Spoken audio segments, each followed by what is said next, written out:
Hello किसान भाइयों, नमस्कार। और आप देख रहे हो अपना चैनल हर्ष किसान।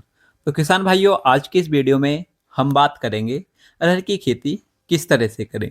अरहर की खेती की आपको संपूर्ण जानकारी इस वीडियो में मिलने वाली है।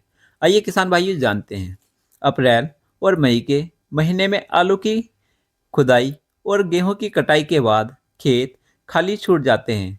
किसान इस समय खेत में बिना उपयोग के ना छोड़ें, बल्कि एक लाभदायक फसल की बुआई करके अतिरिक्त आय प्राप्त कर सकते हैं। यह फसल न केवल मिट्टी की उर्वरकता को बढ़ाती है, बल्कि किसानों के लिए बेहतरीन मुनाफा भी दे देती है। आज हम बात कर रहे हैं अरहर की खेती की, विशेषकर इसकी उन्नत किस्म आईपी 203 के बारे में, जो किसानों के लिए वरदान साबित हो रही है। तो किसान भाइयों, सबसे पहले बात करते हैं अरहर की खेती के बारे में। अरहर एक महत्वपूर्ण दलहनी फसल है, जिसकी मांग हमेशा बाजार में बनी रहती है। इसके बीज में उच्च प्रोटीन सामग्री होती है, जो स्वास्थ्य के लिए बेहतर फायदेमंद है। इसकी खेती से न केवल किसानों को अच्छी आमदनी होती है, बल्कि यह मिट्टी में नाइट्रोजन की मात्रा भी बढ़ाती है, जिससे अगली फसल के लिए खेत उपजाऊ बना रहता है। किसान भाइयों, अब जानते हैं अरहर की IP 203 किस्म के बारे में। अरहर की IPA 203 किस्म एक लंबी अवधि, लगभग 246 दिन वाली फसल है, जो उच्च पैदावार के लिए जानी जाती है।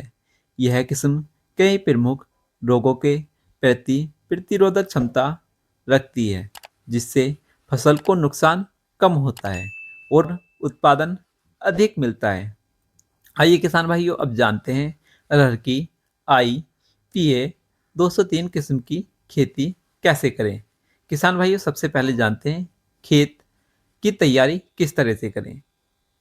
सबसे पहले खेत की गहराई जुताई करें, ताकि मिट्टी भुरभुरी हो जाए, और गोबर की खाद या कंपोस्ट डालकर मिट्टी को उपजाऊ बनाएं। और खेत में जल निकासी का उचित प्रबंधन करें, क्योंकि अरहर की फसल को जल भराव पसंद नहीं होता। आइए किसान भाइयों, अब जानते हैं बीज का चयन एवं बुवाई। IPA 203 किस्म के बीज बाजार या कृषि विभाग से प्राप्त करें। बुआई का सही समय अप्रैल और मई है, जब खेत खाली होते हैं, और बीज की मात्रा 12 से 15 किलोग्राम प्रति हेक्टेयर, और बीज को 3 से 4 सेमी गहराई में बोएं, और पत्तियों के बीज 45 से 60 सेमी की दूरी रखें। आइए अब जानते हैं सिंचाई प्रबंधन के बारे में। पहली सिंचाई बुआई के 7 से 10 दिन बाद करें, और फूल आने और दाना बनने के समय नमी की आवश्यकता अधिक होती है, इसीलिए इस दौरान सिंचाई जरूर करें, और अधिक पानी देने से बचें, क्योंकि इससे फसल को नुकसान हो सकता है।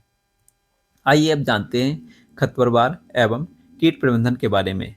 निराई गुड़ाई करके खरपतवार नियंत्रण करें, और कीटों से बचाव के लिए नीम या तेल या जैविक कीटनाशक का उपयोग करें, और फसल चक्र अपनाकर रोग से बचा जा सकता है। आइए अब जानते हैं कटाई एवं भंडारण के बारे में। फसल लगभग 8 महीने 246 दिन में पककर तैयार हो जाती है। पौधों की पत्तियां पीली पड़ने और फलियां में के सूख जाने पर कटाई करें, और दानों को अच्छी तरह से सुखाकर भंडारित करें, ताकि कीड़ ना लगे। आइए अब जानते हैं IPA 203 किस्म कितनी कमाई हो जाती है। उत्पादन प्रति हेक्टेयर 18 से 20 क्विंटल तक पहुंच जाती है, और बाजार मूल्य अरहर की दाल का भाव 5,000 से 7,000 रुपये प्रति क्विंटल तक होता है। और किसान भाइयों, कुल आय 90,000 से 1,40,000 रुपये प्रति हेक्टेयर तक हो जाती है। किसान भाइयों, अप्रैल मई में खाली पड़े खेतों में अरहर की IPA 203 किस्म की बुआई करके किसान अच्छा मुनाफा कमा सकते हैं। यह किस्म उच्च उपज, रोग प्रतिरोधक क्षमता और बेहतर गुणवत्ता वाली है, जिससे किसानों को बाजार में अच्छी कीमत मिलती है। अगर आप भी खेती से अधिक लाभ कमाना चाहते हैं तो इस सीजन में अरहर की IPA 203 किस्म जरूर लगाएं और बम्पर कमाई कर सकते हैं। तो किसान भाइयों, आज की इस वीडियो को किसान हित में ज़्यादा से ज़्यादा शेयर करें ताकि सभी किसान भाइयों को यह जानकारी समय से मिल सके। नमस्कार किसान भाइयों।